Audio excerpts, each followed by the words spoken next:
Currently, the advice to the current generation is they should be very flexible and able to adapt, and also the technology ഭയങ്കര ഫാസ്റ്റായിട്ട് move ചെയ്യുന്നുണ്ട്. Technology മാത്രമല്ല ആ ഒരു business മോഡൽസും move ചെയ്യുന്നുണ്ട്. So they should nurture the habit of learning and unlearning.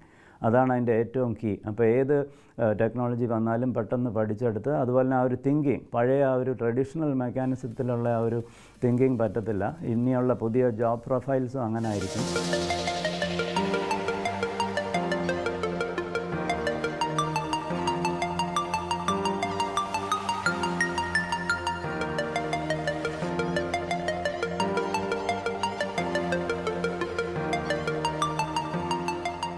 ഇനി അടുത്ത് പരിചയപ്പെടാനിരിക്കുന്ന corporate ഭീമൻ ഇൻഫോസിസ് ആണ്.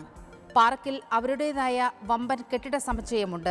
ലോകമെമ്പാടുമായി 2000-ൽ പരം ക്ലയൻറ്റുകളും ഇൻഫോസിസിനുണ്ട്. UK, കാനഡ, ചൈന, ഹോളണ്ട് തുടങ്ങി വൻകിട രാജ്യങ്ങളിൽ ഇൻഫോസിസിന് ഡെവലപ്പിംഗ് സെന്ററുകൾ ഉണ്ട്. ഒരു ഇന്ത്യൻ കമ്പനിയുടെ ലോകോത്തര വളർച്ചയാണ് ഇൻഫോസിസ് ലോകത്തിനു മുന്നിൽ കാഴ്ചവെച്ചത്. 2008-ൽ ലോകത്തിലെ പ്രമുഖ IT കമ്പനികളിൽ 18ാം സ്ഥാനം കൈവരിക്കാൻ ഇൻഫോസിസിന് സാധിച്ചു. ടെക്നോ പാർക്കിൻ്റെയും കേരളത്തിലെ സാമ്പത്തിക സാങ്കേതിക വ്യവസായ മേഖലയുടെയും അവിഭാജ്യ ഘടകമാണ് ഇന്ന് ഇൻഫോസിസ്.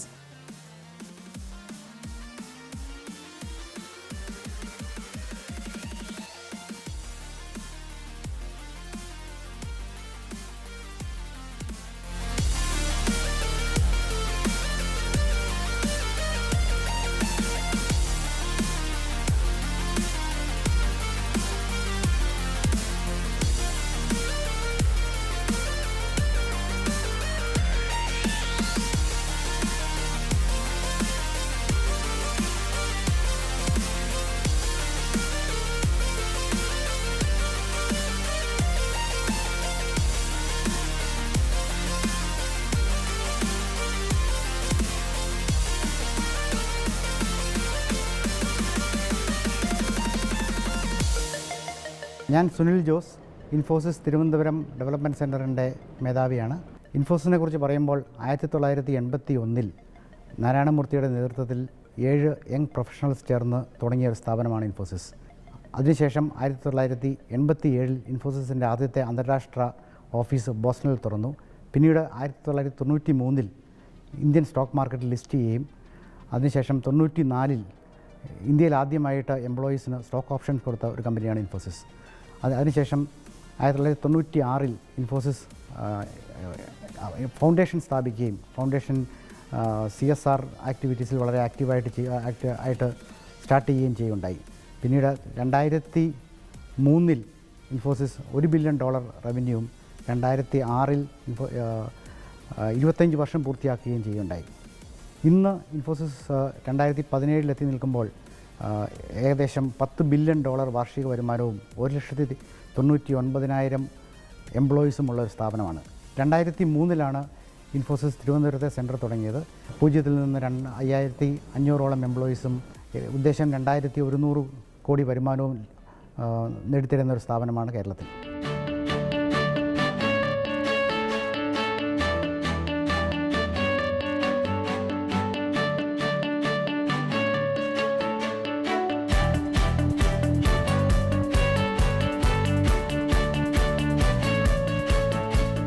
കേരളത്തിലെ IT ഇൻഡസ്ട്രിയെക്കുറിച്ച് പറയുകയാണെങ്കിൽ ആദ്യകാലത്ത് തന്നെ ഇവിടെ ഒരു IT പാർക്ക് സ്ഥാപിക്കപ്പെടുകയും വളരെയധികം കമ്പനികൾ ഇവിടെ തുടങ്ങുകയും ചെയ്തിട്ടുണ്ട്. ഞങ്ങളുടെ അനുഭവം വെച്ച് നോക്കുകയാണെങ്കിൽ ഇവിടെ വളരെ മാറി മാറി വന്ന ഗവൺമെൻറ്റുകൾ ഞങ്ങളെ വളരെയധികം സപ്പോർട്ട് ചെയ്യുകയും ഞങ്ങളുടെ ഗ്രോത്തിന് വളരെ സഹായകരമായ നിലപാടുകൾ എടുക്കുകയും ചെയ്തിട്ടുണ്ട്. ഇവിടെ എംപ്ലോയീസിനെ കിട്ടുക എന്നുള്ളത് വളരെ ഒരു സൗകര്യമായൊരു കാര്യമായിട്ടാണ് എനിക്ക് തോന്നുന്നത്. കേരളത്തിൽ നിന്ന് വളരെയധികം എഞ്ചിനീയറിംഗ് ഗ്രാജുവേറ്റ്സും ബ്രൈറ്റായിട്ടുള്ള സ്റ്റുഡൻസും ഉള്ളതുകൊണ്ട് ഇവിടെ വളരെയധികം എംപ്ലോയീസിനെ ഞങ്ങൾക്ക് അട്രാക്റ്റ് ചെയ്യാനും ഗ്രോ ചെയ്യാനും സാധിച്ചിട്ടുണ്ട്. കഴിഞ്ഞ 13 വർഷം കൊണ്ട് 5500 എംപ്ലോയീസിന് ഇവിടെ കൂട്ടുവാൻ സാധിച്ചത് തന്നെ അതിൻ്റെ ഒരു ഉദാഹരണമാണ്.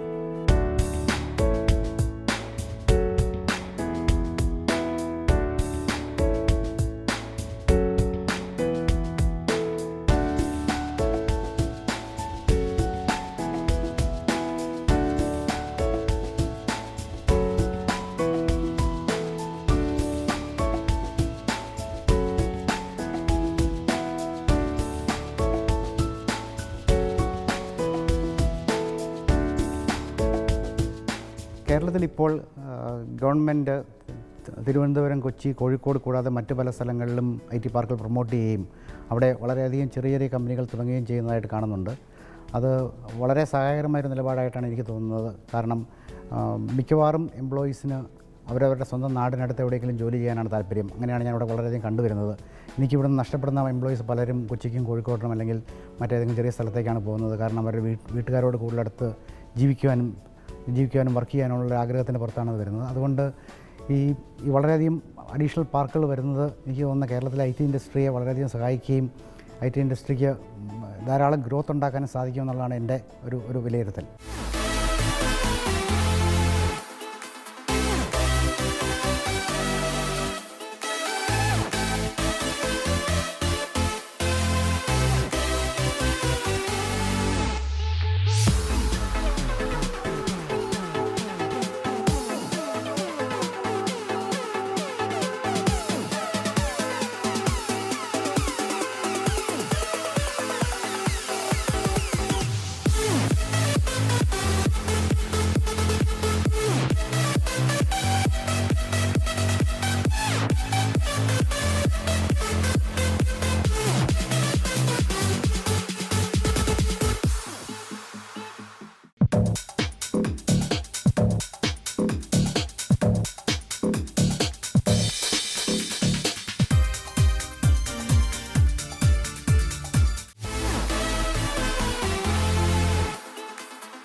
പാർക്കിലെ പ്രധാന കെട്ടിടമായ ഭവാനിയിൽ പ്രവർത്തനമാരംഭിച്ച ഇൻഫോസിസിന് സ്പെഷ്യൽ ഇക്കണോമിക് സോണിൽ 50 ഏക്കറും അതിൽ സ്വന്തം ഡെവലപ്മെന്റ് സെന്ററും ഉണ്ട്.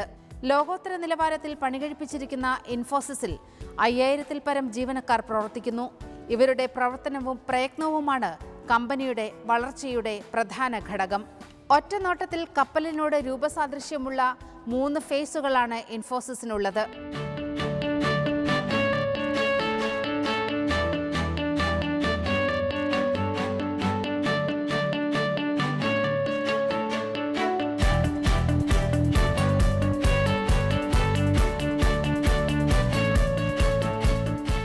Club area, recreation centre, yoga centre, squash court തുടങ്ങിയവ സജ്ജീകരിച്ചിട്ടുണ്ട്. ക്യാമ്പസിനെ വേറിട്ട് നിർത്തുന്നത് പ്രകൃതിയോട് ഇണങ്ങി നിൽക്കുന്ന അന്തരീക്ഷമാണ്. ഇവിടെ കാണുന്ന ഓരോ ചെടിയും കമ്പനിയുടെ വളർച്ചയെയാണ് സൂചിപ്പിക്കുന്നത്. കാരണം ഇൻഫോസിസിന്റെ ക്ലയന്റുകളാണ് അവ നട്ടുപിടിപ്പിച്ചിരിക്കുന്നത് എന്നത് തന്നെ. മൾട്ടി ലെവൽ പാർക്കിംഗ് ഏരിയ, അതിശക്തമായ സുരക്ഷാ സംവിധാനം, മൾട്ടി കുസൈൻ ഫുഡ് കോർട്ടുകൾ, തൊഴിലാളികളെ ആകർഷിക്കും വിധമുള്ള വേതനം, ഇതെല്ലാം തന്നെ ഇൻഫോസിസിന്റെ പ്ലസ് പോയിന്റാണ്. എന്തുകൊണ്ട് അവർ ടെക്നോ പാർക്ക് തെരഞ്ഞെടുത്തു എന്ന് ചോദിച്ചാൽ അവർക്ക് പറയാനുള്ളത് കേരളം മുന്നോട്ട് വെച്ച സ്വാഗതാർഹമായ സൗകര്യങ്ങളുടെ പട്ടികയാണ്.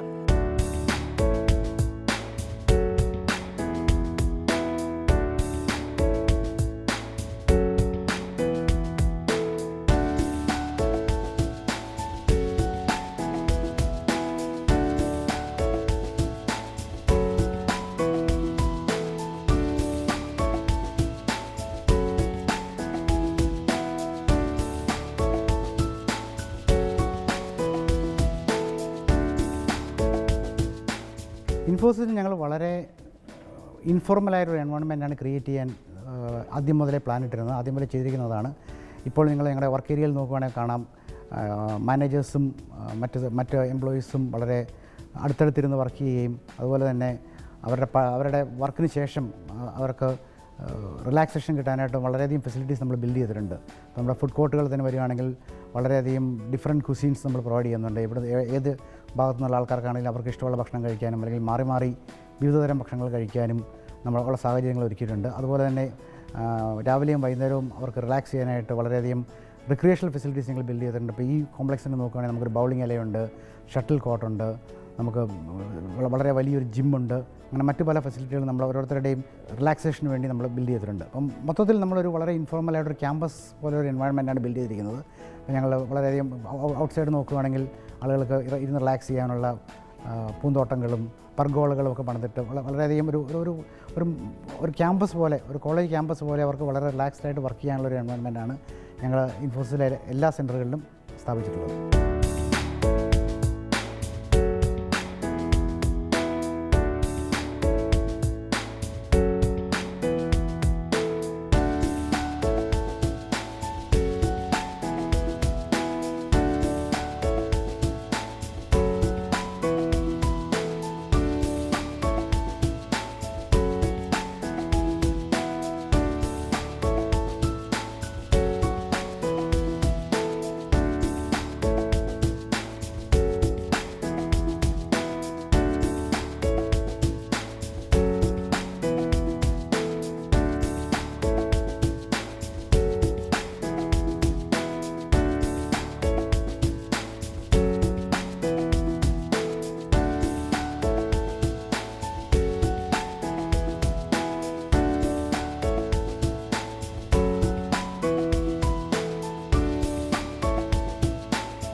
ഇൻഫോസിസ് ആദ്യം തുടങ്ങുമ്പോൾ തന്നെ ഞാൻ 22 വർഷമായിട്ട് ഞാൻ ഇൻഫോസിസിൽ വർക്ക് ചെയ്യുന്നുണ്ട്. ഞാൻ ആദ്യം ഇൻഫോസിസ് ജോയിൻ ചെയ്യുമ്പോൾ ബാംഗ്ലൂരിൽ കോറമംഗലിൽ ഒരു ചെറിയ ബിൽഡിങ്ങിലാണ് നമ്മൾ തുടങ്ങിയിരുന്നത്. അപ്പോൾ അന്ന് മുതൽ നമ്മൾ ക്യാമ്പസ് ബിൽഡ് ചെയ്യാൻ തുടങ്ങിയപ്പോൾ തന്നെ വളരെയധികം സംസാരങ്ങളുണ്ടായി കമ്പനിയിൽ. എങ്ങനെ വേണം നമ്മുടെ ക്യാമ്പസ്, എങ്ങനെ ഇതിരിക്കണം. അപ്പം എല്ലാ എംപ്ലോയീസും അഭിപ്രായങ്ങൾ പറഞ്ഞു. അപ്പോൾ ഞങ്ങൾ പറഞ്ഞു ഓപ്പൺ ആയിട്ടുള്ള എൻവയോൺമെൻറ്റ് ആയിരിക്കണം, ഗ്രീൻ ആയിട്ടുള്ള സ്ഥലമായിരിക്കണം, ഒരു കോളേജ് ക്യാമ്പസ് പോലെ ഇരിക്കണം. അങ്ങനെയാണ് ഈ ഐഡിയാസ് ആദ്യം തുടങ്ങിയത്.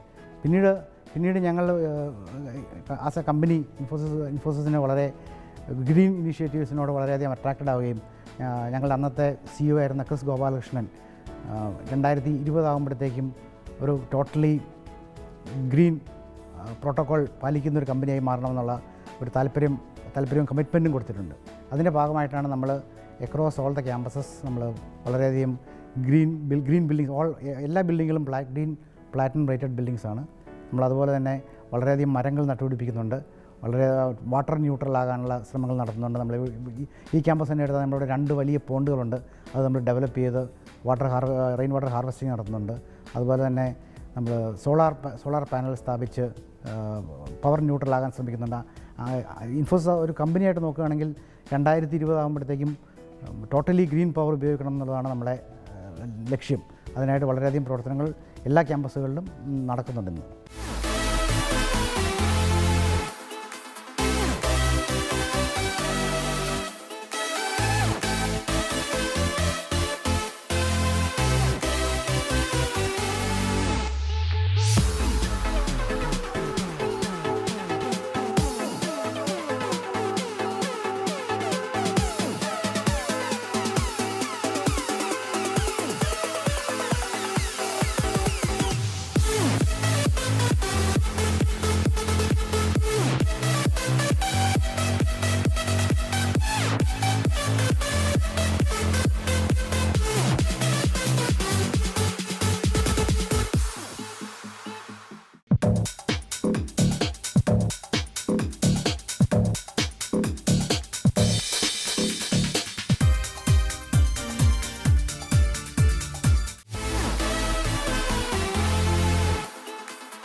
IT കമ്പനികളെ രണ്ട് രീതിയിൽ തരംതിരിക്കാം.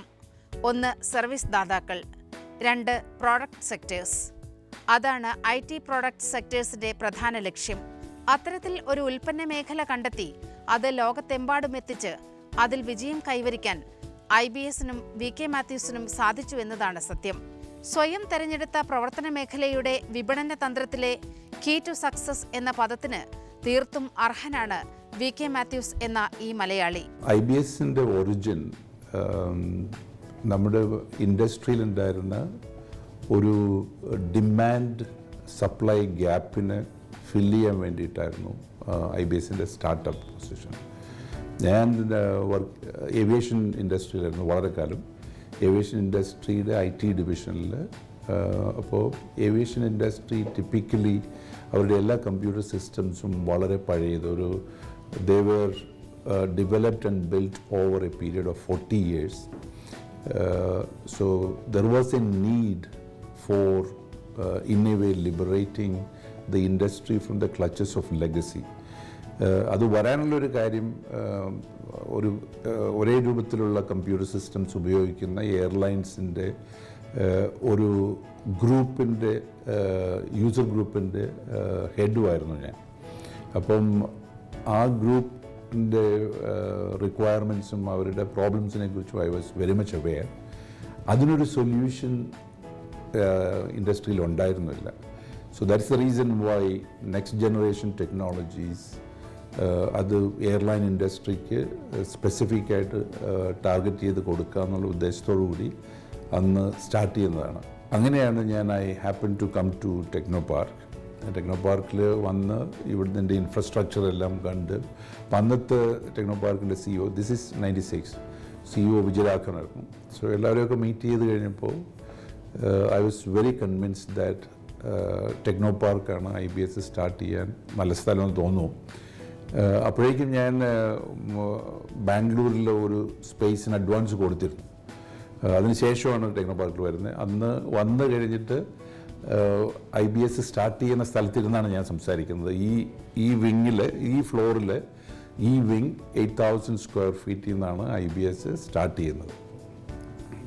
സോ നാട്ടിൽ വന്ന് ഇപ്പോൾ ശരിക്കും if I look at the almost 20 വർഷത്തോളമായി, 19 വർഷം കഴിഞ്ഞു IBS സ്റ്റാർട്ട് ചെയ്തിട്ട്. If I look at one of the best decisions that I have taken was to start IBS in Trivandrum, in Technopark. IBS